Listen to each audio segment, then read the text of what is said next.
नमस्कार, मैं हूं अनिल रॉयल। रॉयल ब्रिटेन के यूट्यूब चैनल में आपका स्वागत है। 19 अप्रैल को मुजफ्फरनगर में प्रथम चरण का मतदान हो गया है। 4 जून को मतों की गिनती है। उस दिन पता लगेगा अधिकृत रूप से कि कौन बनेगा मुजफ्फरनगर का नया सांसद। केंद्रीय राज्य मंत्री और भारतीय जनता पार्टी के प्रत्याशी डॉक्टर संजीव बालियान एक रिकॉर्ड बनाएंगे और हैट्रिक लगाएंगे, या समाजवादी पार्टी के पूर्व सांसद हरेंद्र मलिक अपना दावा ठोकना मजबूत करेंगे और वो यहां विजय श्री प्राप्त करेंगे, या इन दोनों के बीच दारा सिंह प्रजापति जो बहुजन समाज पार्टी के, वो 1999 का इतिहास दोहराएंगे। इस सब पर हमने सोचा आपकी कयासबाजी के बीच कि सीधे सीधे इन्हीं प्रत्याशियों से पूछें कि आखिर 4 जून को होगा क्या। कल आपने देखा होगा कि हमने दारा सिंह प्रजापति जी से पूछा, उन्होंने अपने दावे किए। आज इसी कड़ी में हम बात करेंगे केंद्र सरकार के राज्य मंत्री और मुजफ्फरनगर से भारतीय जनता पार्टी के प्रत्याशी डॉक्टर संजीव बालियान से। डॉक्टर बालियान साहब, आपका रॉयल ब्रिटेन के यूट्यूब चैनल में हार्दिक स्वागत है। धन्यवाद। सबसे पहले तो आपका धन्यवाद कि आप अमेठी में स्मृति ईरानी जी के चुनाव प्रचार में व्यस्त होने के बावजूद भी आपने हमारे लिए समय निकाला, इसके लिए आपका बहुत बहुत धन्यवाद। संजीव जी, राजनीतिक सवाल करें उससे पहले, इस बार के चुनाव में आपकी धर्मपत्नी सुनीता सिंह जी भी एक्टिव रही, सुनीता बालियान जी, और पोलिंग के दिन बेटी ने भी बाइट दी। दोनों बेटियां भी कैमरे के सामने पहली बार आई। सबसे पहले तो मेरा अनुरोध है कि आप परिवार के बारे में जानकारी दें, हमारे दर्शक जान जाएं कि संजीव बालियान का परिवार क्या है, कौन कौन परिवार में शामिल है। पत्नी और दोनों बेटियों का तो आपने बता ही दिया। 2 बेटियां हैं जी। और हम 6 भाई थे। 2 भाइयों की कोरोना में डेथ हो गई थी, जी राहुल और जी जितेंद्र की। 4 अब हैं जी। और घर पिताजी हैं, ताई भी है गांव में, तो बड़ा परिवार है। भतीजे हैं। बेटियों के नाम भी यूनिक है, आपकी बेटियों के नाम। केतकी बालियान बड़ी बेटी है, इसने ग्रेजुएशन किया अभी, और ताज बालियान छोटी है, उसने अभी 10वीं का एग्जाम दिया। हाँ, उस दिन केतकी का तो बयान भी आया था, हमारे यहाँ भी चला था जी। चलिए, राजनीतिक सवाल पहला करते हैं। आपने जब ये चुनाव प्रचार की शुरुआत हुई थी तो आपने कहा था कि 2019 का चुनाव मेरे लिए कठिन था, 2014 का चुनाव सामान्य था, आनंददायक था, कोई महसूस नहीं हो रहा था। आपने 2014 के चुनाव को ही रिपीट किया, बताया था 24 में कि 2024 का चुनाव भी मुझे ऐसा ही लग रहा जैसे 2014 का चुनाव था। आज जब वोटिंग हो गई है, क्या आप अभी भी वही मानते हैं कि 2024 का चुनाव भी 2014 जैसा ही रहा है? देखिए, ये तो बिल्कुल नहीं कह सकता, लेकिन ये जरूर लग रहा है कि चुनाव तो हम जीत रहे हैं। और लेकिन ये है कि 4 तारीख की प्रतीक्षा सबको करनी चाहिए। 4 तारीख तक जितने भी उम्मीदवार लड़ रहे हैं उन सबको जीतने का आनंद मिलना चाहिए, और जनता को 4 तारीख का जनता का फैसला वो सबको स्वीकार करना चाहिए। ये तो लोकतंत्र में अच्छी बात है कि कल दारा सिंह जी से मैंने इंटरव्यू किया था, उन्होंने कहा कि मुझे 5 लाख वोट मिल रही है। उनकी 5 लाख वोट मिल रही है तो वो जीत ही रहे हैं, 5 वाला तो इस बार रुक ही नहीं रहा है। लेकिन उन्होंने कहा आधे में मैं हूं, आधे में दोनों हैं, और संजीव बालियान की सारी वोट मेरे पास आ गई, तो संजीव बालियान जी तीसरे नंबर के प्रत्याशी हैं। कल ये दारा सिंह जी ने कहा था। वो 4 को पता लगेगा कि कौन जीत रहा है कौन नहीं। दारा सिंह जी ने एक बात और कही थी संजीव जी। जी जी संजीव जी, देखिए, बाहर से आए, हमारे आगे रहने वाले नहीं है। चुनाव से जस्ट पहले आए, बाहर के रहने वाले हैं। और मुझे नहीं लगता कि लोकसभा क्षेत्र में कितने गांव होंगे, उनके गांव याद होंगे। अगर आप पूछना चाहेंगे तो मुझे नहीं लगता कि उन्होंने 50% गांव भी देखे होंगे। बिना 50% गांव देखे कोई व्यक्ति बाहर से आता है, चुनाव लड़ता है और इतना भारी भरकम वोट लेता है। वैसे आत्मविश्वास कहूं, अति आत्मविश्वास कहूं या क्या कहूं, बस शब्द मेरे समझ में नहीं आता। आपके हिसाब से दारा सिंह जी कितनी वोट तक के कैंडिडेट हैं, कितनी वोट ले पाएंगे? 5 लाख नहीं, पर कितनी वोट ले पाएंगे? रोयल साहब, एक सच बताऊं, मेरे पे हिसाब जी लगाना जी। मैंने आज तक तीसरा चुनाव खुद लड़ा है और बहुत चुनाव लड़वाए हैं। तो मेरे पे ये हिसाब लगाना कि कितनी कहाँ होंगी, जातिगत हिसाब लगाना, ये मेरे से बहुत ज्यादा नहीं आता। ये और लोग करते हैं। मुझे तो ये लग जाता है कि माहौल सा देख के कि हाँ चुनाव ठीक रहा। ये मैंने कभी जातिगत आंकड़ों से या उसके हिसाब से या बूथ के हिसाब से मैंने कभी आज तक अपना हिसाब में लगा नहीं पाया। ना पिछली बार लगा पाया, ना 2014 में, और ना इस बार। तो मैं ये नहीं कह सकता कि वो कितनी लेंगे या मैं कितनी लूंगा या समाजवादी पार्टी कितनी लेंगी, ये मेरे लिए बताना थोड़ा मुश्किल है। कल उन्होंने जो बताया है, उन्होंने बताया कि जैसे इस बार दलितों की वोट थी, दलितों में प्रजापति की वोट थी, वो तो उनको एक तरफ मिली है, उनके अलावा पाल, कश्यप और सैनी वोटों में भी बड़ा बंटवारा हुआ। मैंने उनसे ये सवाल पूछा कि आखिर इन पार्टियों में भारतीय जनता पार्टी के सभी में जिम्मेदार नेता हैं, गुजर में भी हैं, सैनी में भी हैं, पाल में भी है, कि क्या उसके बाद भी आपको कहने लगे हाँ 80% वोट मुझे मिली है। उनका कहना था कि इन जातियों के जो नेता थे, चाहे उन्होंने स्पेशली कहा सैनी समाज में, जैसे विक्रम सैनी जी के लिए उल्लेख किया, सपना कश्यप जी के लिए उल्लेख किया, कि ये सब संजीव बालियान से नाराज थे और संजीव बालियान से नाराजगी के चलते इन्होंने मेरे पक्ष में मदद कराई। क्या पूरे चुनाव के बीच आपको ऐसा लगा कि विक्रम सैनी हो, सपना कश्यप हो या और जो नेता थे पिछड़े वर्ग से जुड़े, उनका सहयोग आपको मिला कि नहीं मिला? पूरा मिला। देखिए, मैंने पहले भी कहा, भी कह रहा हूं कि मेरी खुद की चरथावल विधानसभा थी जहां मेरा गांव पड़ता है, और ये सपना जी राजनीति में नहीं थी। विजय कश्यप मेरे सबसे अभिन्न मित्र जीवन के रहे हैं, राजनीतिक रूप से, व्यक्तिगत मित्रता भी थी। 5000 वोट से हम चुनाव हारे, तो सपना जी से बड़ी हार संजीव बालियान की थी। पूरा प्रयास करने के बावजूद हारे, कोई समीकरण थे या कुछ भी कह लीजिए। विक्रम जी के चुनाव में मैंने पूरी मेहनत की, मेरे मित्र हैं, और दोनों ने मेरे चुनाव में पूरी मेहनत की। विक्रम सैनी और सपना कश्यप पूरे दिन रात उन्हें चुनाव प्रचार में दिया और भारतीय जनता पार्टी को जिताने के लिए पूरी मेहनत दोनों की तरफ से की है। किसी तीसरे के कहने से मैं अपने लोगों पर विश्वास करने वाला बिल्कुल भी नहीं हूं। दोनों पूरी तरह से मेरे साथ थे, दोनों ने पूरी मेहनत की। खतौली में विक्रम सैनी की टीम ने, सुधीर सैनी की टीम ने, दोनों में, चूंकि सैनी समाज के बड़े नेता है, आपस में द्वंद है, दोनों मिलकर काम कर रहे थे आपके लिए? दोनों काम कर रहे थे, और उनकी बात इसी से कट जाती है कि दोनों बड़े सारे नेता तो भारतीय जनता पार्टी में है। मेरा जिला अध्यक्ष उसी समाज से है, मेरा चुनाव लड़ा, वो विधायक रहे वो भी उससे, तो सबने मेहनत की। कहीं कहीं 1% भी कहीं कोई दिक्कत नहीं है, और जिस बात को करना चाहते हो मैं उनके बहकाई में नहीं आऊंगा। खतौली में के चुनाव की चूंकि चर्चा आई, तो खतौली में मड करीमपुर में घटना हुई जी, जो बड़ी चर्चित घटना रही कि आपके काफिले पर हमला किया, जिसमें विक्रम सैनी की गाड़ी भी क्षतिग्रस्त हुई। उसके बारे में क्या कहना चाहेंगे? बड़ी दुर्भाग्यपूर्ण घटना थी। शायद मुझे लगता है पश्चिम उत्तर प्रदेश में इस तरह की घटना पहले ना हुई हो। इस तरह से संगठित रूप से पहले से ही प्लानिंग की साजिश थी।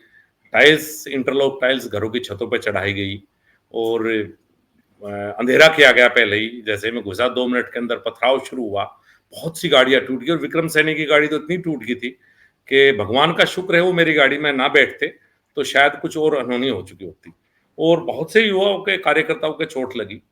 और देखिए, इस तरह की घटना पहले कभी नहीं हुई। मैंने मुकदमा दर्ज अपनी तरफ से इसलिए नहीं कराया कि मुझे पता था, वो मैंने देखा जो 18 से 20-21 साल के लड़के थे, मास्क पहने हुए थे, तो उन युवाओं की गलती नहीं है। उनके अंदर जिसने जहर बोया, जिसने प्लानिंग की, गलती उसकी है। पुलिस अभी तफ्तीश कर रही है इस मामले में वैसे, क्योंकि ये बात कही गई थी मेरे द्वारा भी कि भाई ये तफ्तीश जरूर करो कि साजिशकर्ता का नाम सामने आ जाए। क्योंकि दोषी साजिशकर्ता है वो युवा बिल्कुल नहीं है, तो उनका नाम सामने आ जाएगा आप सबके सामने। मुझे लगता है बहुत जल्द पुलिस उस नाम का खुलासा निश्चित रूप से करेगी। और इस तरह की घटनाएं लोकतंत्र में नहीं होनी चाहिए। विरोध हो सकता है, नाराजगी हो सकती है किसी से किसी बात को लेकर, लेकिन इस तरह की घटना बड़ी दुर्भाग्यपूर्ण थी।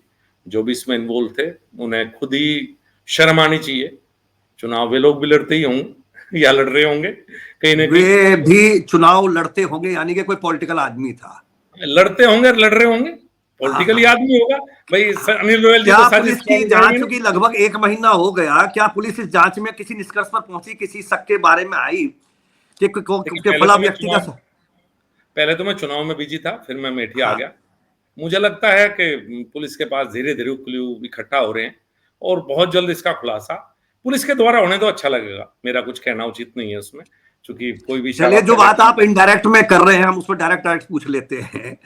आपका कहीं ना कहीं इनडायरेक्ट इशारा है सरदाना के पूर्व विधायक संगीत सोम की तरफ। संगीत सोम की इस चुनाव में, लोकसभा की एक विधानसभा संगीत सोम की है, संगीत सोम को लेकर आपकी नाराजगी, संगीत सोम की आपको लेकर नाराजगी सार्वजनिक दिखाई दी। जो राजपूत समाज की पंचायतें हो रही थी, जो खेड़ा में हो रही थी, या पहले ननौता में हुई, उन्होंने स्पष्ट रूप से आपकी लोकसभा क्षेत्र में कई पंचायत हुई, मटोर में, इन सब में सार्वजनिक रूप से कहा गया कि हमको संजीव बालियान का भाजपा का विरोध करना है। भाजपा का विरोध बाद में था, पहले संजीव बालियान का विरोध। संगीत सोम से नाराजगी की वजह क्या है? मुझे तो आज तक नहीं पता लगी, सच पूछो तो, कि कोई मेरे से क्यों नाराज है। क्योंकि मुझे आके किसी ने कहा भी नहीं कि मैं तेरे से इस वजह से नाराज हूं, मुझे नहीं कहा गया। और जहां तक पंचायतों की बात है, इस चुनाव में एक बात आपने भी देखी होगी कि पहले ही हर जाति के कुछ न कुछ संगठन बने हुए थे। हर जाति में है संगठन, कहीं 10 हैं, कहीं 15 है, कहीं तो 100 संगठन भी है।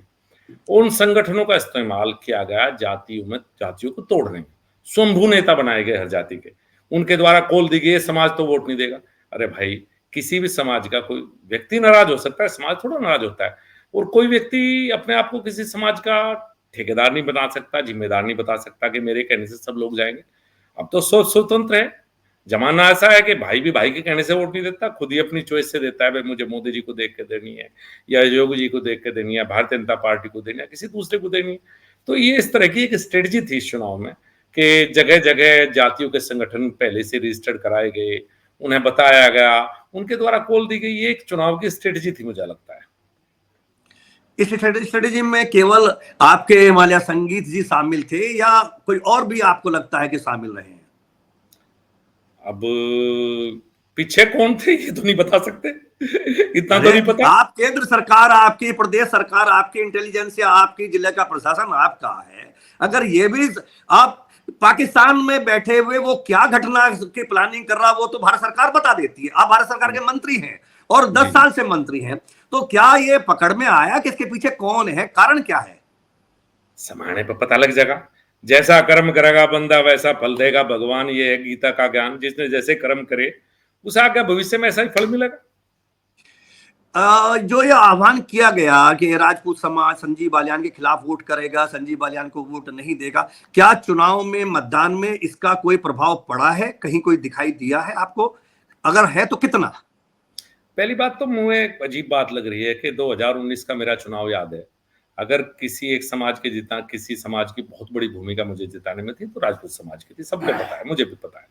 और मेरा भी बड़ा प्यार, चाहे मेरा चरथावल का क्षेत्र हो, चाहे मेरा बुढ़ाना का क्षेत्र हो, मडकरीमपुर जिस गांव की आप घटना बता रहे हैं, और उस गांव में जाएंगे तो हर सीसी, हर हुआ काम, PMJSY, हर काम संजीव बालियान का आपको पत्थर वहां पे निश्चित रूप से मिलेगा। चाहे 24C हो, जितने भी काम है, चाहे स्पोर्ट्स यूनिवर्सिटी सलाब आई, उसमें भी बहुत मेहनत मैंने की उन्हें लाने में।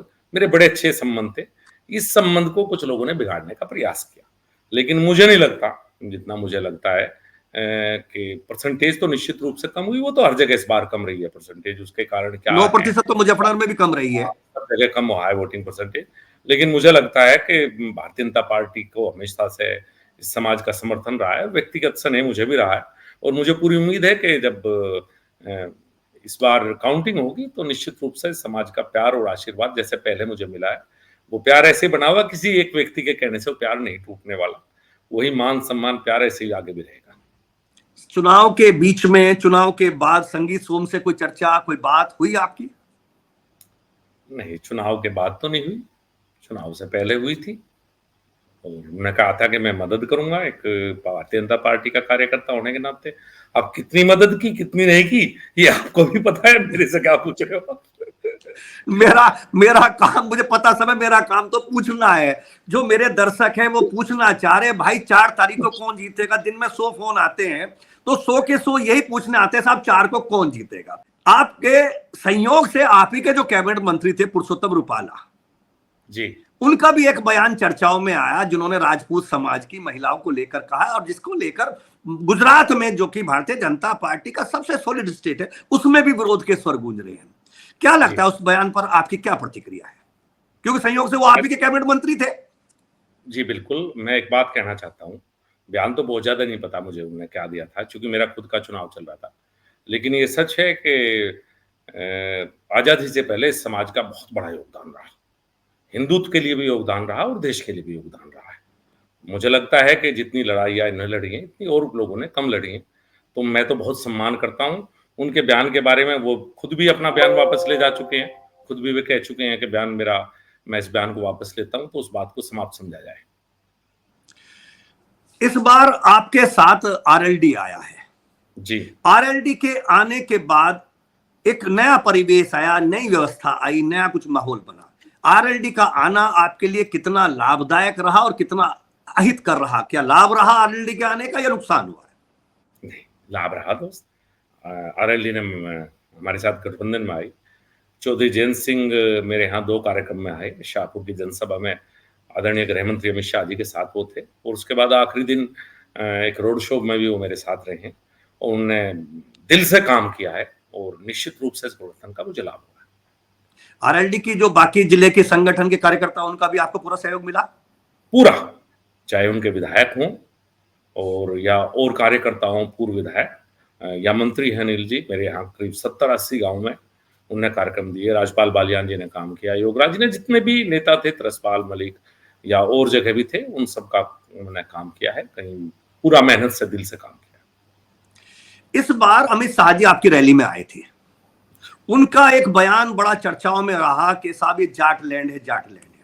इसको लेकर ये एक प्रचारित रहा है कि सब जाट को अति प्राथमिकता भारतीय जनता पार्टी द्वारा दी जा रही है। प्रदेश अध्यक्ष जाट को बनाया जा रहा है, जाट को केंद्र में मंत्री बना, जाट को ही जोड़ने के लिए आरएलडी को लाया जा रहा है, जाट ही को पहले क्षेत्रीय अध्यक्ष बनाया गया था, एमएलसी बनाना था तो गठबंधन से दोनों सीट दोनों जाट को दे दी गई। इसको लेकर भाजपा का जो आधार वोटर था, चाहे वो अति पिछड़ा था या स्वर्ण समाज, उनमें भी कुछ नाराजगी की बात सुनने को। आपका उसके बारे में क्या कहना है?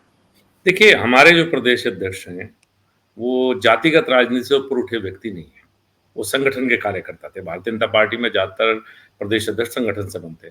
हमारे थोड़े दिन पहले तक प्रदेश अध्यक्ष थे स्वतंत्र देव सिंह, शायद किसी को उनकी जाति भी नहीं पता थी जब वो प्रदेश अध्यक्ष थे। और इसी तरह के माननीय भूपेंद्र सिंह की जाति बहुत से ज्यादातर लोगों को नहीं पता थी। आपके गोत्र के हैं, ये आपको भी जब पता लगा जब वो प्रदेश अध्यक्ष बन गए, जब प्रदेश अध्यक्ष बने, तो वो जाति के हिसाब से प्रदेश अध्यक्ष नहीं बने, वो संगठन की व्यवस्थाओं के हिसाब से प्रदेश अध्यक्ष बने। जहां तक जाति की बात है, 4 टिकट जाट के होते थे, आपके फतेहपुर सीकरी, बागपत, मुजफ्फरनगर और बिजनौर। इस बार बिजनौर का टिकट भी गठबंधन में गुर्जर समाज को दिया गया है। और जातिगत राजनीति से हम हटना भी चाहते हैं। मैं आपको सच बताऊं, 24 घंटे जो ये जाति की हम बात करते हैं, ये समाज के लिए अच्छा नहीं कि राजनीति में हर बात में हम जाति कौन बने। भारतीय जनता पार्टी में तो बहुत सी जगह देखा भी नहीं जाता, जब ये नॉमिनेशंस होते हैं, चाहे एमएलसी के हो, राज्यसभा हो, मैंने देखा है कार्यकर्ता को ढूंढ के निकाला जाता है, कार्यकर्ता है, इसने काम किया, इसने संगठन में काम किया। तो मुझे नहीं लगता कि भारतीय जनता पार्टी 24 घंटे जाति के हिसाब से सोचने वाली पार्टी हो, और मैं खुद भी नहीं चाहता। जहां तक गृह मंत्री जी के बयान की बात है, मैं तो इसे सभी जातियों की लैंड कहूंगा। यहाँ तो किसान ज्यादा हैं, मजदूर भी हैं, व्यापारी भी हैं, इंडस्ट्री की लैंड कहो मुजफ्फरनगर को, तो मैं तो सबकी मानता हूँ। मैं किसी एक जाति की मैं नहीं मानता। सबका पूर्ण अधिकार है, सर्व समाज साथ रहता है, जब भी चलता है। एक जाति से कोई कुछ नहीं कर सकता साहब, गांव का प्रधान नहीं बन सकता। तो मैंने तो कभी जातियों की राजनीति की नहीं। मैं भारतीय जनता पार्टी का कार्यकर्ता हूँ, और बाहर से आया हुआ कार्यकर्ता नहीं हूँ, शुरू से ही भारतीय जनता पार्टी का हूँ। तो मैं कभी इन बातों में विश्वास नहीं करता। मैं तो सबकी लैंड मानता हूँ, सब लोग मेरे दिल के करीब हैं। आप तो ये बात कह रहे हो, और पिछले 10 साल में सबका मानना भी है कि संजीव बालियान सबसे सक्रिय सांसदों में रहे, पर आप पे जो टैग लगा पूरे चुनाव में वो जाटवाद का ही लगा।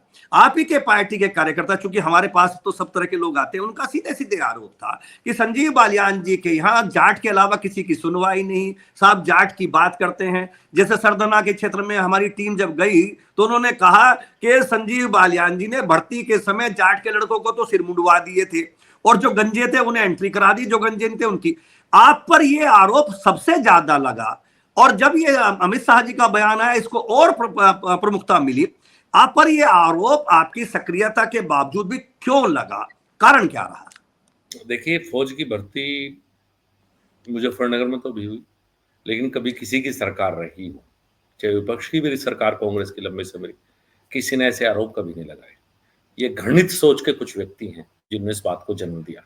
देश का रक्षा मंत्री कौन, किस जाति का, आर्मी चीफ कौन, उस समय डीएम मुजफ्फरनगर कौन, भर्ती इंचार्ज कौन, आप अपना एनालिसिस कीजिए। मेरे मुंह से कहना अच्छा नहीं लगता। नहीं, सभी राजपूत समाज से थे। फिर उसके बाद कहना ये बातें, वो व्यक्ति कितनी घृणित सोच का होगा जिसने बात फैलाई। आप खुद मैं कह रहा हूं, ये फिर कारण क्या है?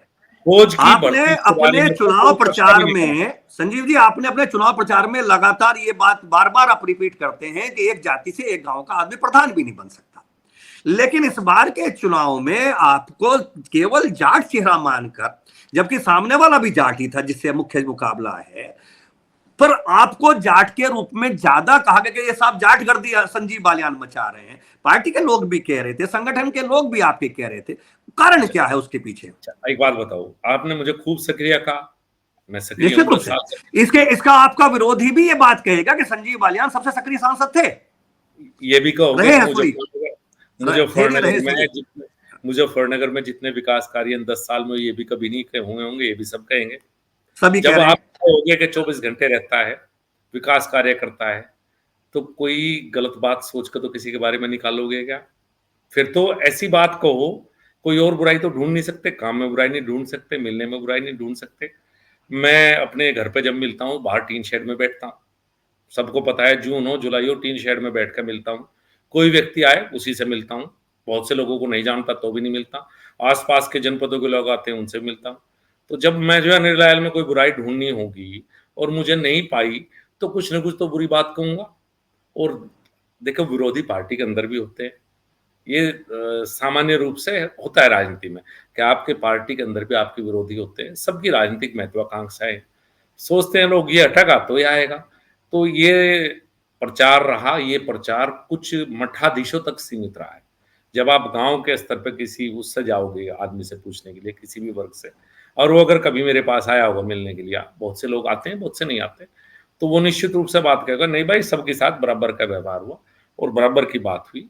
मैं तो यही कहना चाहूंगा, मेरे विरोधी और कोई कमी ढूंढ नहीं पाए, तो कुछ ना कुछ तो बात बनानी थी। तो सबसे आसान थी, यही बात बना दो भाई, यही बात बना दी।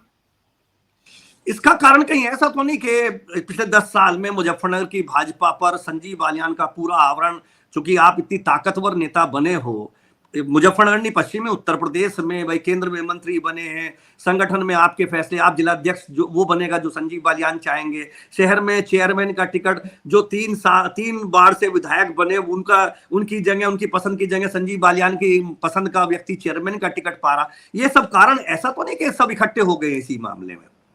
देखिए, मुझे आपने ठीक कहा कि मेरे अलावा कौन सा पद इस समाज को मिला है, आप बता दो। मेरे 5 विधायक लड़ते हैं चुनाव, एक जाट लड़ता है, एक कश्यप लड़ता है 2 बार से, एक वैश्य समाज से है, एक सैनी समाज से, एक ठाकुर समाज से, जो मेरी 5 लोकसभा है। मेरे कोऑपरेटिव बैंक का चेयरमैन पिछली बार पाल साहब थे, सतपाल पाल, इस बार ठाकुर रामनाथ सिंह है। मेरे जिलाध्यक्ष पहले शुक्ला जी थे, उससे अब सुधीर सैनी है, उससे पहले सुधीर सैनी थे। तो आप लगातार देख लीजिए, सभी वर्गों को समान अधिकार भारतीय जनता पार्टी के ऊपर। मुझे एक व्यक्ति मानिए, मुझे क्यों जाति मान रहे जब औरों को नहीं मान रहे? संजीव बालियान ठीक है, सांसद है, केंद्र में मंत्री है, लेकिन सर्व समाज का प्रतिनिधित्व भारतीय जनता पार्टी के अंदर है। भारतीय जनता पार्टी के मंच पर जब आप देखेंगे तो सर्व समाज का प्रतिनिधित्व आपको दिखाई देगा। जो मेरे जिले की 2 विधानसभा है, एक से वाल्मीकि समाज के व्यक्ति चुनाव लड़ता है 2 बार से, एक जगह से गुजर समाज के व्यक्ति चुनाव लड़ता है। तो हमारे प्रमुख भी देख लीजिए, हमारे प्रमुख गुजर भी हैं, हमारे त्यागी भी हैं, हमारे सभी जातियों के सर्व समाज के प्रमुख हमारे पास ठाकुर भी हैं। तो ये बात कहना कि अगर संजीव बालियान की पसंद है तो क्या वो जाति का निराह दोस्त? जाति लोग ये कहते हैं कि नोएडा से लेकर सहारनपुर तक संजीव बालियान ने पूरी चलाई और सब जाटों को जिला पंचायत का अध्यक्ष बना दिया। लोग ये कहते हैं जब भी कोई नियुक्ति का नंबर आता है, संजीव बालियान अपने आदमी को, अपनी बिरादरी के लोगों को प्राथमिकता देते हैं। अच्छा, एक ये बात एक बताइए, सामान्य स्थिति। हाँ, इस बार पहली बार इस समाज के अध्यक्ष बने हैं और किन परिस्थितियों में बने हैं आपको अच्छी तरह पता है। कोई ये तो नहीं कह सकता कि संजीव बालियान का वो था। मेरे तो एक उसे छोड़ दीजिए, इस समाज से वो बने। पिछली बार एससी में रिजर्व सीट थी और इस बार बने हैं जरूर, लेकिन वो किन परिस्थितियों में बने? पार्टी की ऊपर से आदेश से बने। संजीव बालियान का केले का कोई योगदान उसमें नहीं। आप उनसे पूछ लीजिए, मेरे से छोड़िए, आप उनसे पूछिए। तो ऐसा उनको लेकर भी ये आरोप है कि वीरपाल जी का जब चर्चा आई, वीरपाल जी को तो संजीव बालियान ने हारने के बाद भी जितवा दिया, और यशपाल पवार जी जीते हुए हारे थे, उनके साथ बेईमानी से हरा गया, उनकी जीत नहीं। इसमें भी आरोप है कि वीरपाल निर्वाल उनके अपने थे, उनको तो जितवा दिया। आज मेरी एक बात समझ में आ गई, जो जीतते वो अपने आप जीतते हैं, जो हारे वो संजीव बालियान की वजह से हारे। अरे भाई, फिर खुद क्यों लड़ रहे हो? फिर मुझे लगता, अगर तुम्हें ऐसा लगता है कि विधायक का, तो आप कह रहे हो जिला पंचायत सदस्य का। जब जिला पंचायत सदस्य के चुनाव हुए इस बार, मुझे कोविड था, मैं था ही नहीं, मैं सह प्रभारी था पश्चिम बंगाल चुनाव का। मैं वहां गया तो मुझे कोरोना हो गया, 15 दिन में रहा ही नहीं। पूरे चुनाव के दौरान जिला पंचायत इस बार में मुजफ्फरनगर था ही नहीं, और चुनाव के जस्ट बाद मेरे 2 भाइयों की डेथ होगी, सबको पता, मैं वैसे ही डिस्टर्ब था। तो पूरे चुनाव में मेरी भूमिका कहीं नहीं थी। वो लोग जो चुनाव लड़े, स्वयं सोचे कि इतने बड़े लीडर चुनाव क्यों हार गए। वो अपने अपना आत्मचिंतन खुद करें, बजाय संजीव बालन कहने के। वो किस सीट से चुनाव लड़ रहे थे, वहां कौन कौन जाति के वोट थे, वो एक बार एनालिसिस खुद करें ना अपना। दूसरे के, सबसे आसान है कि दूसरे के ऊपर बुराई दे दो, इस नाराज। भाई, अगर मेरी हार जीत होगी जीवन में, मैं कभी किसी को बुराई नहीं दूं कि इसकी वजह से हुआ, ना आज तक बुराई दी ना दूं। अगर जो व्यक्ति जीतेगा या हारेगा, अपने कर्म उसके सबसे बड़ी भूमिका में। तो मेरे कर्म मेरे साथ, उनके कर्म उनके साथ। तो इसलिए अपने कर्म पे भरोसा करो भाई, दूसरे भरोसा कम करो। शहर में चेयरमैनी का चुनाव आया अभी, नगर पालिका का, उसमें भी हुआ कि साहब, चूंकि कपिल जी किसी वजह से क्षुब्ध थे और गौरव स्वरूप को एक नया प्रत्याशी सपा से लाकर भाजपा में शामिल कराया संजीव जी ने, उनको टिकट दिलाया और मेहनत करके उनका विजयश्री भी दिलाई। तो वो भी एक कारण माना जाता है कि संजीव बालियान शहर में वैश्य समुदाय में एक अपना ग्रुप पैदा कर रहे हैं। जो स्थापित लोग थे उनको हटाकर, जो ये संघ से जुड़े हुए लोग हैं उनको हटाकर अपना एक नया ग्रुप पैदा कर रहे हैं। क्या ऐसा भी कुछ है? 2 वैसे नेता हैं। जब कपिल जी का टिकट हुआ, जब भी मैं सांसद था, केंद्र में मंत्री था, आप भूल रहे हैं? हाँ, नहीं, मुझे याद है, आपने मुझसे पूछा था, मैंने कपिल जी के नाम की रिकमेंडेशन की थी। तो भाई, समय की बात है, संजीव जी कपिल जी मेरे सेक्रेटरी थे। मान लो फिर, तो सब मेरे अपने। कपिल जी जो है मेरे सेक्रेटरी थे, मेरे मंत्री थे, मैं उनका अध्यक्ष था। आज वो मंत्री प्रदेश के हैं। गौरव स्वरूप जी, कपिल जी भी गौरव स्वरूप जी को लेकर आए थे अपने चुनाव में, जब उनका चुनाव था, आप याद कीजिए। कपिल देव अग्रवाल जी गौरव स्वरूप जी को लेकर आए थे। कपिल देव जी मेरे अभिन्न मित्र हैं, हैं और हमेशा रहेंगे। हम, उन्होंने मेरी मदद की जीवन में, और मैंने भी उनकी खूब मदद की, जितनी कर सकता है एक दोस्त के लिए। कपिल जी ने मदद की? हाँ, निश्चित रूप से, क्यों नहीं की। शहर में वोटिंग परसेंटेज क्यों डाउन रही है? 9% वोट क्यों घटी इस बार? देखिए, मैं नहीं कह सकता, चूंकि ये सिर्फ मुजफ्फरनगर का फिनोमिना नहीं है। ये सहारनपुर को अगर छोड़ दिया जाए तो फर्स्ट फेज के ज्यादातर जनपदों के ये हालात रहे।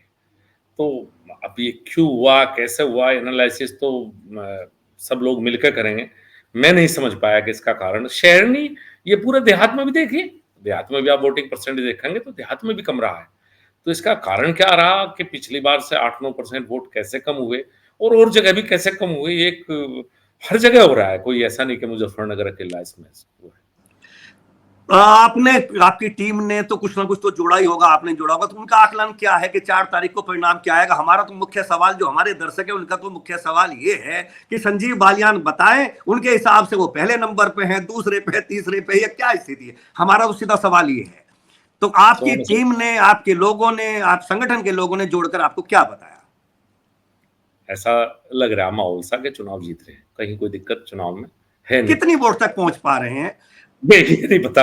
और ये बात, दूसरी बात यह है, जो 2 इंटरव्यू आप और लोगे, उनसे एक बात और पूछ कि मैं एक ले चुका हूं, एक कर लूंगा। रोवाराती करोगे, बहाना सोच कर रखो। मैं तो कोई बहाना करता नहीं, पर वो बहाना पहले ही सोच लें कि मैं बहाना क्या बनाना बाद में, क्योंकि ज्यादा बड़ी बात करने के बाद फिर बात उल्टी लेनी मुश्किल हो जाए। इसलिए मैं बड़ी बात नहीं कर रहा भाई।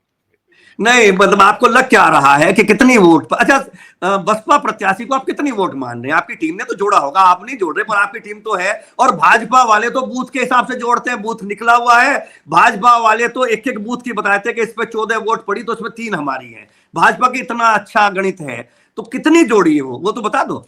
अब तो होगी, अब तो ईवीएम में तो, मतलब ईवीएम तुम्हें तो गड़बड़ी नहीं कर रहे, ईवीएम में तो पहरे बैठे तुम लोग के, ईवीएम में तो गड़बड़ी नहीं है।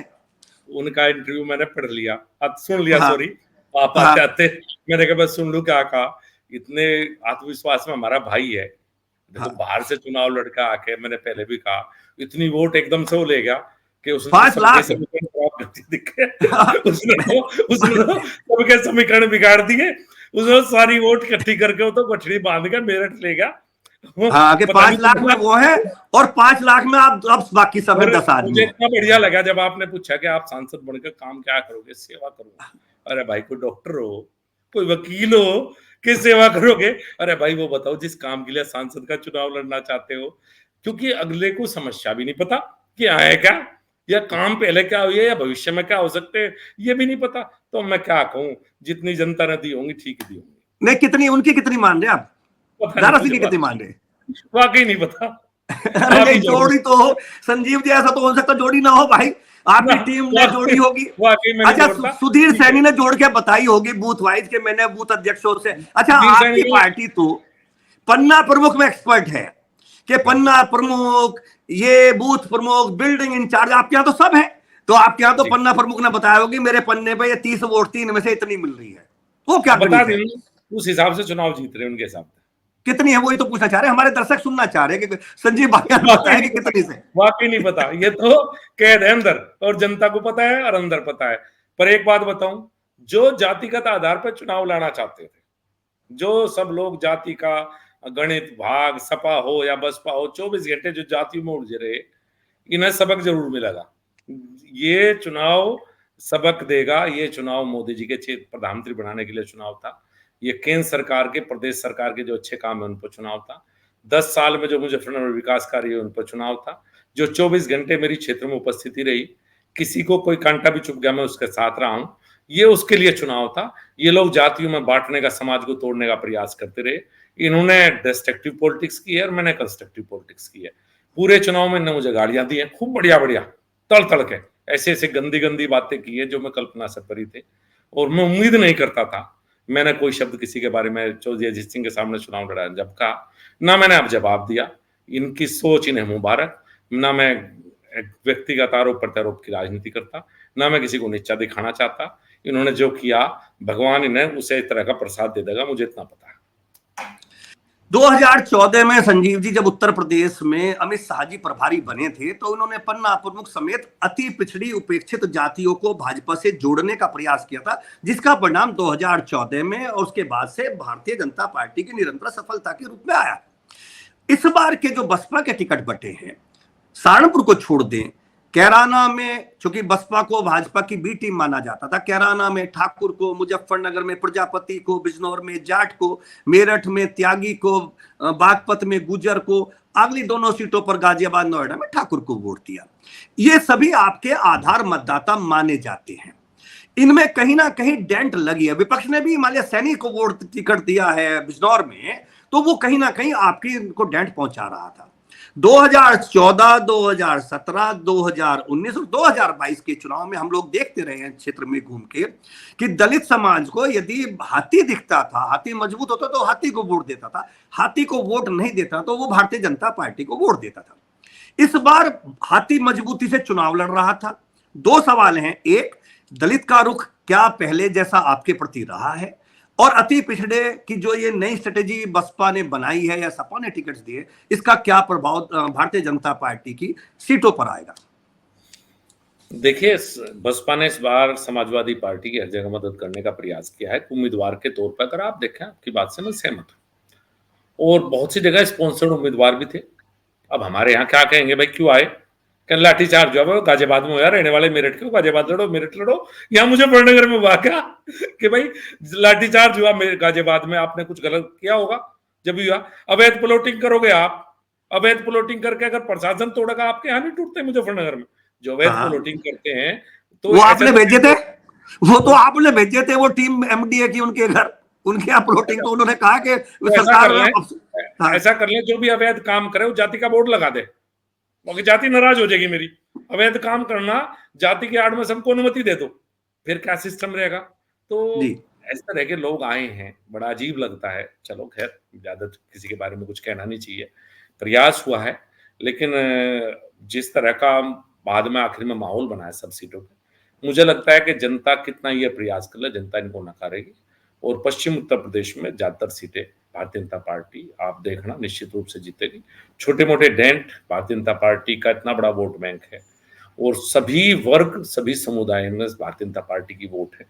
इस बार तो मुस्लिम समाज की भी कुछ वोट भारतीय जनता पार्टी को निश्चित रूप से मिली है, सर्व समाज की वोट मिली है। तो मुझे नहीं लगता कि इनके प्रयास ज्यादा सफल हुए होंगे। जातिवाद पर नहीं, लोगों ने विकासवाद पर वोट दिया। आपने अभी चर्चा की मुस्लिम वोटों के लिए, भारतीय जनता पार्टी को मुस्लिम वोट नहीं मानी जा रही थी, लेकिन इस बार आपका प्रयास मुस्लिम वोट भी हासिल करने का रहा है और आपको मुस्लिम वोट मिली है। कितनी मुस्लिम वोट की आपकी टीम अपेक्षा कर रही है कि आपको मिली होंगी मुजफ्फरनगर में? मुझे ऐसा लगता मिली है है। आपकी टीम ने बहुत मेहनत की है और आपका एक जोर था पूरी टीम का। हालांकि आपके प्रधानमंत्री जी आज भी कह रहे हैं कि मैं मुसलमानों को हक नहीं दूंगा, सेकंड फेज के बाद से उनकी, जहां पहले सबका साथ सबका विकास, लेकिन अब जो टोन आ रही है वो अलग। लेकिन आपने अपने स्तर पर प्रयास किया है कि मुस्लिम की वोट आपके साथ मिले, एक मुसलमानों में टीम आपके साथ जुड़ी। कितनी वोट मुसलमान की आप मान रहे हैं कि आपके पक्ष में आई होगी? पहली बात तो किसी सरकारी योजना में मेरे प्रधानमंत्री ने कभी भी किसी धर्म विश्वास के साथ भेदभाव नहीं किया। उन्होंने जो बात की वो आरक्षण को लेकर के, कि आरक्षण धर्म आधारित नहीं हो सकता, ये कॉन्स्टिट्यूशन भी इसकी अनुमति नहीं देता। जो पिछड़े हैं, जो दलित है, उनका आरक्षण है वो जारी रखना चाहिए। जो कांग्रेस करना चाहती है धार्मिक आधार पर, वो नहीं होना चाहिए। मेरे प्रधानमंत्री ने बात की। जहां तक बात है मुस्लिम की, कोई गांव ऐसा नहीं है मुस्लिम समाज का, कोई गांव में ऐसा नहीं मिलेगा मुझे हर जगह वोट मिलेंगे। ये तो जब खुलेगी, जब पता लगेगी कितनी वोट टोटल मिली है। लेकिन मुझे नहीं लगता कि कोई गांव मेरे लोकसभा क्षेत्र का ऐसा बचा होगा कि जहां मुस्लिम समाज रहता है, मुस्लिम समाज का गांव, और जहां मुझे वोट ना मिले। मुझे हर गांव में वोट मिलेंगे, कहीं कम या कहीं ज्यादा। चलो बाकी के नहीं बता रहे, मुस्लिम को तो बता दो इतनी वोट मिल जाएंगी। उन्हीं की तो बताई मुस्लिमों मैंने की वोट आपको। बता तो टोटल कितनी, इनकी तो कैलकुलेट कर लो कितनी मिल जाएगी। कैसे कैलकुलेट कर सकते हैं? जब बूथ खुलेंगे, जब कैलकुलेट होंगे। मिली हर जगह जरूर है। और जो मेरे कार्यकर्ता हैं इस समाज में, उन सब ने कहा है कि वोट पड़ी है और निश्चित रूप से ठीक ठाक वोट मिलेंगे। नहीं, हमारी टीम भी गई है, तो आपको चाहे सुईडू हो चाहे बसी हो, हर जगह वोट मिली है। कम है ज्यादा है वो अलग विषय है, वोट और मिली जहां है, मेरा इसमें कोई गांव है, दिक्कत मेरे आसपास के क्षेत्र में मुझे नहीं। ज्यादा आपके वोट यहाँ मिले। जो मिली मेरे है, गांव आपको के वोट सब मिली है। मुस्लिम समाज के गांव है, चूंकि आना जाना, उठना बैठना, और मैंने कभी मिलने में इस बात में भेदभाव नहीं किया। अगर मैं किसी के व्यक्तिगत कोई काम कर सकता हूं तो मैं कभी ना जाति देखता ना मैं धर्म देखता। अगर मेरे से कोई चिट्ठी लिखवाता है, कोई बीमार है, कोई वो है, एडमिशन है, कुछ भी है मेरे बस में, तो मैंने कभी जाति धर्म देख कर नहीं काम किया। ना मैंने देखा ये पूछा कभी किसी से तूने वोट दिया नहीं दी। मैं इस बात को नहीं मानता। जब सांसद बन जाता है तो सबका होता है। हाँ, जो कार्यकर्ता है, जो वोटर है, उससे ज्यादा स्नेह रहेगा, स्वाभाविक रूप से, हम भी मानव है। लेकिन कोई विरोध बैर दूसरे से भी मेरा कभी नहीं रहता। पहले आपने एक बार चर्चा की थी कल्याणपुर टोडा गांव की, कि यहाँ आपने मैंने बहुत विकास कराया पर इस गांव की वोट नहीं मिली थी। ये जी आपकी जी 2019 में कहना था। जी। 2024 में आपको उम्मीद है? आपको याद है आपका बयान था कि मुझे कल्याणपुर मुझे टोडा में आपने मुझे बहुत विकास कराया था। मैं उस गांव की वोट आपको बता दूंगा। मुझे हाँ, 300 से 500 के बीच में वोट उस गांव में मिलेंगे। पहले नहीं 300 मिली थी आपको, आपकी उम्मीद के विपरीत पहले नहीं मिली थी और इस आपने बार विकास मिलेंगे। कराया था। इस इस बार बार मिलेंगे। मिलेगी। 300 से 500 वोट के बीच में करीब में। कितनी भी मिल जाए वो तो समय बताएगा, पर इतने के बीच में मिलेंगे मुझे। संजीव बालियान इस बार तीसरी बार हैट्रिक बनाते हैं, तो संजीव बालियान की क्या योजना है? मुजफ्फरनगर में फिर मौका अगर जनता मुजफ्फरनगर की ने दिया है, 4 तारीख को परिणाम आपके अनुकूल आता है, तो आपकी योजना क्या, आप क्या करेंगे इस जिले के लिए? देखिए, 10 साल लग गए इस जिले के इंफ्रास्ट्रक्चर को बेहतर बनाने में। वो है बिजली, सड़क और पानी। सड़कें आपने देख ली, रेलवे के काम, बिजली, सड़क, पानी। जो बुरे हालात में मुझे मिला था, 10 साल लग गए इसे बेहतर करने में। अगले जो 5 साल अगर जनता देती है तो मेरा फोकस रहेगा एक तो रोजगार सर्जन पे। नई इंडस्ट्रीज आए, हमारे यहाँ फ्रेट कॉरिडोर आया, उसके अनुरूप कुछ इंडस्ट्री आए, जिससे मुजफ्फरनगर के युवा को यहीं पर रोजगार मिले। रोजगार, शिक्षा और चिकित्सा, इन 3 मुद्दे ऐसे हैं जिन पे मेरा भविष्य में काम करने का मन है। अभी तक भी अगर कोई बीमार होता है तो हम हायर सेंटर के लिए मेरठ लेके जाएंगे या दिल्ली लेके जाएंगे, उस पर काम करूंगा। शिक्षा के क्षेत्र में हमारे पास कोई यूनिवर्सिटी नहीं है, कोई प्राइवेट यूनिवर्सिटी आ जाए चाहे मुजफ्फरनगर में, क्योंकि सरकारी तो हमारी सहारनपुर चलेगी। बॉर्डर पर हमारी स्पोर्ट्स यूनिवर्सिटी हमें मिलेगी, बिल्कुल बॉर्डर है वो मुजफ्फरनगर और मेरठ का। चाहे प्राइवेट यूनिवर्सिटी आए, जिससे शिक्षा का स्तर थोड़ा सा मुजफ्फरनगर में बेहतर। तो शिक्षा, चिकित्सा और रोजगार, इन 3 फील्ड में अगले 5 साल में काम करना चाहूंगा। नगर निकाय के चुनाव में आपने एक बात बार बार कही थी हर अपनी जनसभा में कि साहब तीसरी ट्रिपल इंजन की सरकार बना दीजिए, शहर में विकास। 1 साल नगर पालिका का गठन हुआ, आपको नहीं लगता कि जो अपेक्षाएं, जो वायदे पब्लिक से आपने किए थे, मूलतः सफाई का, शहर में टूटी हुई सड़कों का, 3 जगह आपकी सरकार है, इससे ज्यादा तो बस अब आप यूएसए में, यूके में ही कहें, तीनों जगह आपकी सरकार है, उसके बावजूद भी शहर में गलियां टूटी हुई हैं, मुख्य सड़कें टूटी हुई हैं, सफाई की स्थिति खराब है। क्या आपको नहीं लगता कि आपको जनता ने जितना मौका दिया, आपके कहने पर दिया, उसका प्रतिफल जनता को नहीं मिल पा रहा है? जगह जगह कूड़े के ढेर लग रहे हैं। देखिए, 2 बात है। एक तो है सड़कें और एक है सफाई। अभी मैं आपको थोड़ा सा अवगत करा दूं, आप देखना, इस समय मुजफ्फरनगर शहर की 90% सड़कें बन चुकी हैं, अभी पिछले 3 से 4 महीने में बनी है 90%, 10% तो मान सकते। सफाई की व्यवस्था जरूर ऐसी है जिस पर हम बहुत ज्यादा काम नहीं कर पाए। उसका कारण ये भी हो सकता है कि चुनाव की वजह से पिछले 3-4 महीने पहले चुनाव शुरू हो जाता है और कुछ कड़े निर्णय सफाई को लेकर लेने पड़ते हैं, आपको भी अच्छी तरह पता है वर्तमान परिस्थितियां सरकारी सिस्टम की उसकी, और इसका हम ठीक कैसे करें सिस्टम को, उस पर काम करने की हमने शुरुआत कर दी है। सड़कें ठीक हो चुकी है, अगले 6 महीने में आप सफाई में देखेंगे तो 6 महीने बाद मेरा इंटरव्यू जरूर लेना, 6 महीने का टाइम मुझे और दीजिए आप। सफाई में आपको अमूलचूल परिवर्तन मुजफ्फरनगर शहर की सफाई व्यवस्था में दिखाई देगा। अगर कड़े फैसले लेने हैं तो बहुत कड़े फैसले लेने के लिए हम तैयार हैं। जनता का सहयोग चाहिएगा, जनता का सहयोग बहुत जरूरी है। जनता के सहयोग से मुजफ्फरनगर को स्विच अगले 6 महीने में बना के दिखाएगा। आपने पोलिंग जिस दिन हुई थी 19 तारीख के शाम को एक बाइट दी थी कि मुजफ्फरनगर के डीएम, एसएसपी, सीडीओ सबने मेरे ही वोटरों को वोट नहीं डालने दी। आपकी सत्ता है, आप केंद्र में प्रदेश में काबिज हैं, आपका ऐसा क्यों लगा कि आपके ही अफसरों ने आपकी सपोर्ट नहीं की, आपका नुकसान किया, आपके वोट नहीं गिनने दी? अब ये तो आप उनसे ही पूछना। अभी तो दारा सिंह जी बहुत बड़ाई करके गए। हाँ, और दूसरे वाले भी बड़ाई करे। दारा सिंह बड़ाई कर रहे, आप आलोचना कर रहे, तो मैंने कहा सरकार से पूछे ना, सत्ता आपकी है केंद्र में प्रदेश में, तो आपकी नाराजगी क्या अभी भी बदस्तूर जारी है कि डीएम, एसपी, सीडीओ ने काम ठीक नहीं किया? देखिए क्या है कि जब हम सरकार में, हम तो शिकायत कर नहीं सकते उनकी, हम तो ये हाँ। कह नहीं सकते कि कुछ कैप्चर हो रहा है या आप कुछ कर नहीं रहे, तो हम तो उसमें पीछे रहे। विपक्ष ने बड़ी स्ट्रेटजी के तहत, जो जहां भारतीय जनता पार्टी के मजबूत गांव हैं, स्ट्रेटजी के तहत उनमें शिकायतें करने की शुरुआत की और पूरे प्रशासन को घेर कर रखा वही शिकायतों में।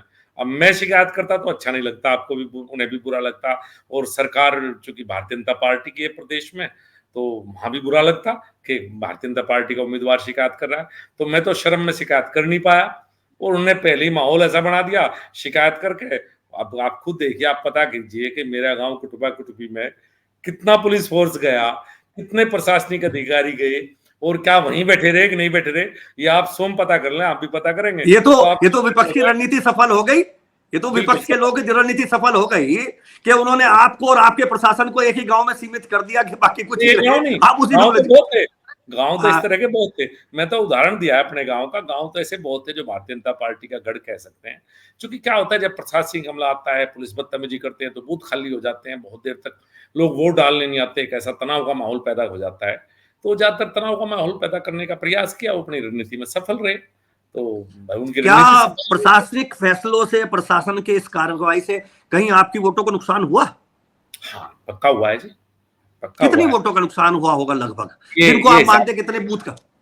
ऐसे बहुत से बूथ थे कि जहां पुलिस की सख्ताई या पैरामिलिट्री या बार बार पुलिस का फोर्स का जाना, वहां डिस्टरबेंस हुई है निश्चित रूप से। वो तो बाद में पता लगेगा कि कितना हुआ है। वोटिंग परसेंटेज कम रहने का एक कारण मुझे लगता है बहुत से गांव में ये भी है, विशेष रूप से जहां प्रभाव क्षेत्र भारतीय जनता पार्टी का ज्यादा था। जैसे अब चुनाव खत्म हो गया, 19 तारीख के बाद 20 को या 19 की रात को आपके आला कमान ने, शासन ने पूछा भी होगा, तो क्या आपकी जो रिपोर्ट गई है या जो जा रही है संगठन की, उसमें ये सब बिंदु शामिल हैं कि सब अफसरों ने गड़बड़ की या पार्टी के संगठन के लोगों ने? क्या ऐसी भी कोई चर्चा है कि आपसे कोई लिस्ट मांगी गई कि संगठन के किन किन लोगों ने आपके साथ चुनाव में सही ढंग से काम नहीं किया, उनकी सूची, ऐसी कोई सूची प्रशासनिक अफसरों की या पार्टी के लोगों की गई है क्या? देखिए, प्रशासनिक अफसरों की तो मैं कहूंगा, मैं इसलिए नहीं दे रहा कि विपक्ष की स्ट्रेटेजी थी वो कामयाब रही, वो तो विपक्ष की स्ट्रेटेजी थी, और हमारी शर्म मान लीजिए कि हम उस सिस्टम का हिस्सा हैं और वो शिकायतें नहीं कर सकते थे। तो इसमें मैं उन्हें दोष क्या दूं, वो तो स्ट्रेटेजी थी विपक्ष की, वो स्ट्रेटेजी में कामयाब रहे। और जहां तक बात है कि पार्टी में जिन लोगों ने, 2-3 तरह के लोग होते हैं, एक बहुत मेहनत से काम करते हैं, एक कम मेहनत से काम करते हैं, वोट डालाते हैं, आपका विरोध नहीं करते, और तीसरे वो लोग होते हैं जो आपका खुल के विरोध किया या पार्टी में रहते हुए, उनके नाम निश्चित रूप से हाईकमान को जाएंगे। जिन लोगों ने विपक्ष में काम किया और खुलकर काम किया, ऐसे लोग हैं, और पार्टी के ऊपर है कि पार्टी उनके ऊपर क्या कार्रवाई करेगी। हमारी पार्टी संगठन की पार्टी है और मुझे पूरी उम्मीद है कि ऐसे लोगों को चिन्हित करके पार्टी के द्वारा उन पर कार्रवाई की जाएगी। ऐसे कितने लोग होंगे, उनका नाम सार्वजनिक करना चाहेंगे? नहीं, वो ठीक नहीं। ये कुछ तो भाई इंटरव्यू में आनंद भी आवेगा ना मंत्री जी, कुछ तो बता ही दो ना, बढ़िया सी बात ना। तो तुम फिगर बता रहे हैं, पूरा इंटरव्यू आनंद का ही तो रहा, हंसते हंसते मुस्कुराते। आनंद का ही चाहिए मुझे, अपने दर्शकों को आनंद का चाहिए, बिना तनाव का चाहिए कि उसे लगे हंसते बोलते बात आवाज, क्यों तनाव यही लेना। अच्छा लगता है। अब कठिन चुनाव लड़का है, कठिन जगह आज अमेठी बैठा हूँ। आनंद यहाँ भी आएगा, 20 तारीख तक यहाँ रहूंगा चुनाव में। पिछला चुनाव भी मेरा भी कठिन था, फिर अमेठी का कठिन था, तो दोनों यहाँ भी अच्छा, कुछ चुनाव। ऐसे नाम बता दो, कुछ तो नाम ऐसे बता दो जिनके बारे में शोर शोटे कि इन्होंने गड़बड़ की है। नहीं, मैं नहीं बताना चाहूंगा। गड़बड़ जरूर अच्छा। की है कुछ लोगों ने, और एक सीमा लांघ के की है, आप ये कह सकते हैं। एक गरिमा होती है, गरिमा को कभी नहीं तोड़ना चाहिए। गरिमा तोड़ने का काम कुछ लोगों ने किया है, और उन लोगों का पार्टी को संज्ञान है। पांचों जो प्रत्याशी रहे हैं या विधायक, इनमें भी शामिल है वो क्या, इनमें जिन्होंने गरिमा तोड़ के काम किया हो?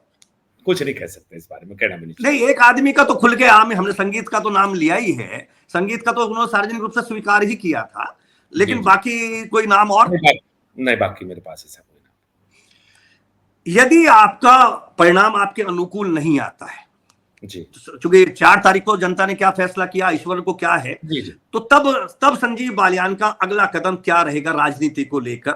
चूंकि आप पिछले 10 साल से यहां सक्रिय हैं, और 10 साल से जब बने, पहले दिन एमपी बन गए, मंत्री बन गए, और आप लगातार यहाँ सबसे पावरफुल नेता मुजफ्फरनगर नहीं, पश्चिमी उत्तर प्रदेश में। यदि ये सेटबैक आपको लगता है तो आपकी भविष्य की योजना राजनीति को लेकर क्या रहेगी? देखिए, अगर लगता है तो मैं औरों की तरह खिसियानी बिल्ली खंबा नहीं नोचूंगा। मैं ये नहीं कहूंगा मैं इसकी वजह से हार गया, फिर मैं कहूंगा कि जो कमी रही है मेरी अपनी रही है, शायद मेरे काम करने के तरीके में हो, या मेरी कोई भी बात हो, वो मैं से अपने ऊपर लूंगा। मैं किसी को दोष, पहली बात तो मैं दोष नहीं दूंगा किसी को। और बाकी मैं जिंदगी में थोड़ा सा इस तरह चला हूं कि फैसले ऐसे ही लेता रहा, बहुत ज्यादा सोचने की तरह से। मेरा जीवन इस तरह से है बहता हुआ पानी। कभी मैं छात्र राजनीति भी की, मैंने बिजनेस भी किया, मैंने नौकरी भी की, मैं अमेरिका और कनाडा का परमानेंट रेजिडेंट भी रहा हूँ एक समय, जो कम लोगों को रहा होगा। तो उसका भी डिटेल बता दीजिए, जो नहीं जानते हैं उनको भी जानकारी हो जाए कि आपका यहाँ आने से पहले 2014 में आप सक्रिय हुए, 2013 से सक्रिय थे, उससे पहले की क्या आपकी बैकग्राउंड रही थी? मैं 2004 में मेरी पीएचडी कंप्लीट हुई थी। मैंने हरियाणा कृषि विश्वविद्यालय से पीएचडी वेटरनरी एनाटॉमी से की थी। उसके बाद मैंने हरियाणा सरकार में नौकरी की, यूनिवर्सिटी में भी नौकरी की। उसके बाद मैं कनाडा रहा, परमानेंट रेजिडेंट हो गया था मैं कनाडा का, मैं कनाडा चला गया था।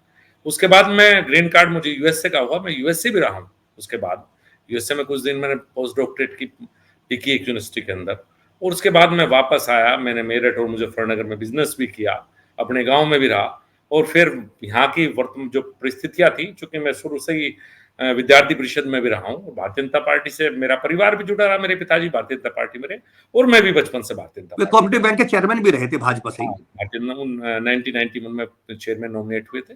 शुरू से भारतीय जनता पार्टी में रहा, फिर सक्रिय हुआ, पार्टी ने मौका दिया, लगातार रहे। तो जीवन को जिस तरह से जीवन जाता रहा, मैंने जीवन को ऐसे ही चलने दिया। तो भविष्य की योजनाएं अभी तो नहीं कह सकता कुछ भी। अभी तो पूर्ण विश्वास है कि जनता का आशीर्वाद मिला है, और मुझे पूरा विश्वास है, अभी तो यही कह सकता हूँ। लेकिन उन लोगों में से नहीं हूँ जो दूसरे को हम खतौली आ रहे थे, तो मैंने कहा था इसमें मेरी या विक्रम सैनी की कमी रही होगी। मैंने किसी के ऊपर आरोप कभी नहीं लगाए। हम चरथावल आ रहे, चरथावल के बारे में मैंने ये कहा कि भाई हम नहीं जीत पाए। मैंने किसी को लिया कि नहीं कहा कि इसकी वजह से नहीं जीत पाए। वो कायर लोग होते हैं, वो कमजोर होते हैं जो दूसरे का नाम लेते हैं, और मैं कायर नहीं हूँ, कम से कम मैं इतना कह सकता हूँ। जीत भी इसी तरह स्वीकार करता हूँ जीवन में। कभी हारेंगे तो हार भी बहुत अच्छे तरीके से हंस के मुस्कुरा के स्वीकार करेंगे हमेशा। आप हंस के मुस्कुरा के स्वीकार कर रहे, इंटरव्यू भी दे रहे हैं। संजीव बालियान के बारे में ये परसेप्शन क्यों बना कि संजीव बालियान में अहंकार आ गया, जबकि संजीव बालियान का जो सामान्य व्यवहार लोगों को लगता है वो हंसने बोलने वाला, मिलने वाला, भाई भाई करके बात करने वाला, पर एक परसेप्शन पिछले कुछ दिनों में बना कि संजीव बालियान में अहंकार आ गया। एक किसी चैनल की एक बच्चे की वीडियो भी वायरल हो रही थी जिसमें बच्चा कह रहा कि अकड़ आ गई संजीव बालियान में। आखिर संजीव बालियान को ऐसी छवि क्यों बनी, जबकि संजीव बालियान का सामान्य व्यवहार, हंसने बोलने वाला, जैसे इंटरव्यू में भी हमने इतनी देर इंटरव्यू में बात की तो हंस बाल के जीत हार भी सब मस्ती से बात हो रही, लेकिन संजीव बालियान के बारे में परसेप्शन क्यों बना कि संजीव बालियान में अहंकार आ गया? समाजवादी पार्टी के उम्मीदवार ने हर भाषण में कहा है, उसके अलावा तो शायद बहुत एक दो लोगों ने उनके चिल्ले चपाटों ने कहा होगा। और कहने का कारण होता है कि 10 साल के मेरे काम की कमी तो ढूंढ नहीं पाए, और 20 साल विधायक रहे, अपना काम बता नहीं पाए। 20 साल चक्रोड़ पर खड़ंजा लगाने के अलावा तो कोई उपलब्धि बता नहीं सकते। उनके पुत्र भी विधायक है, 2.5 साल की उपलब्धि उनकी भी यह है कि मुझे सरकार काम नहीं करने दे रही। इससे बड़ी उपलब्धि तो जब आदमी अपनी उपलब्धि नहीं बताता तो दूसरे के बारे में कहता है। लगातार एक झूठ को 100 बार बोलते रहो तो जैसे आपके मुंह में आ गया, आपने भी 100 बार उनकी बात सुन ली। नहीं, हमारा आप मिलते मैंने रहे। इसलिए आपसे पूछा, मैंने सीधे आपसे पूछा। मैंने एक दिन आपको कहा भी था कि लोग आपके बारे में कह रहे हैं। वो और उनके लोग बताया ना, जातिवाद या अहंकार, ये शब्द ही उनके पास से व्यक्तिगत आरोप, वो मेरे काम में कमी नहीं निकाल पाए और काम में कभी निकाल भी नहीं पाएंगे जब तक जनता मौका देगी। पूरे दिल से काम करता रहूंगा। और अहंकार क्यों, किस बात का? गांव से चले थे, जनता ने 2 बार सांसद बनाए, पार्टी ने मंत्री बनाए 2 बार, मेरे प्रधानमंत्री ने। मैं तो आज पहले भी आम आदमी था, आज भी आम आदमी हूँ और आगे भी आम आदमी बन के ही जिंदगी आपके साथ ही काटनी है मुजफ्फरनगर में। तो ऐसा कभी क्यों लगेगा कि कोई बाद में कहे जब नहीं होंगे। ये तो वक्त है, आज हम, कल कोई और था, आज हम हैं, कल कोई और होगा। तो ऐसा कोई काम नहीं करना, भगवान से डर के कि किसी को ये लगे कि नहीं भाई हमेशा नहीं रहना। ये तो पद है, स्थायी है, स्थायी हम लोग हैं, हम वहां सब रहेंगे। इसीलिए मैं कभी व्यक्तिगत आरोप नहीं लगाता किसी के ऊपर भी। इतनी सहन इसीलिए की कि जनता उनको शुद्ध बुद्धि देगी और भगवान उनको शुद्ध बुद्धि देगा। फिर एक दिन में लगेगा कि अपनी उम्र की गरिमा में उन्हें रहना चाहिए था, उन्हें खुद एहसास हो। मैं ये चाहता हूँ। 5 विधानसभा आपकी हैं, पांचों में आपको क्या लगता है कि पांचों में कितनी विधानसभा आप जीतेंगे? कितनी में आपको रिस्क है? कितनी बराबर की टक्कर की है? 5 के 5 जीतेंगे, चाहे वोट कितनी से जीतो, आप नोट करो। 5 की 5 में आपको विजय श्री मिलेगी। कितनी से कौन सी जीतेंगे नहीं कह सकता, लेकिन सबसे ज्यादा किसको मान ले, सबसे ज्यादा किसमें जीत मिलेगी? सबसे ज्यादा जीत मुजफ्फरनगर सदर विधानसभा। चलिए संजीव जी, आपने अपने बहुत कीमती समय में, बहुत महत्वपूर्ण समय में समय दिया और हंसी मजाक के साथ हुआ। मुख्य सवाल आप टाल गए, लेकिन आपने इतना स्वीकार किया कि भाई जीत में ही रहा हूं। दारा सिंह जी जीतेंगे, आप जीतेंगे, हरेंद्र मलिक जीतेंगे, जिसके भाग्य में वो जीतेगा। इन्हीं शब्दों के साथ आपका बहुत बहुत धन्यवाद। आपने अपना बेशकीमती समय दिया। हमारी शुभकामनाएं आपके साथ हैं। नमस्कार। ये थे मुजफ्फरनगर से भारतीय जनता पार्टी के प्रत्याशी डॉक्टर संजीव बालियान। बहुत बेबाकी से अपने सभी सवालों के जवाब दिए, आपको बताया, आपने सुना। आपको इनकी बात कैसी लगी? कौन जीतेगा, कौन हारेगा, ये तो आपने तय किया है। ईवीएम में बंद है, 4 तारीख को सबके सामने आएगा। ये वीडियो आपको कैसा लगा कमेंट्स कीजिए, लाइक कीजिए, शेयर कीजिए। एक और प्रत्याशी महत्वपूर्ण अभिशेष हैं, हरेंद्र मलिक, जो समाजवादी पार्टी के। अगले एपिसोड में उनका देंगे। दारा सिंह जी की बात आप पिछले वीडियो में सुनी चुके होंगे, आज डॉक्टर संजीव बालियान की सुनी है। अगली वीडियो में आप हरेंद्र मलिक जी का वर्जन सुनेंगे और देखते हैं 4 जून को क्या परिणाम आता है। बने रहिए रॉयल बुलेटिन के साथ और चैनल को सब्सक्राइब कीजिए अगर न किया हो। ऐसी ही रोचक चर्चाएं आपको सुनने को मिलेगी, देखने को मिलेगी। इस वीडियो में इतना ही। नमस्कार।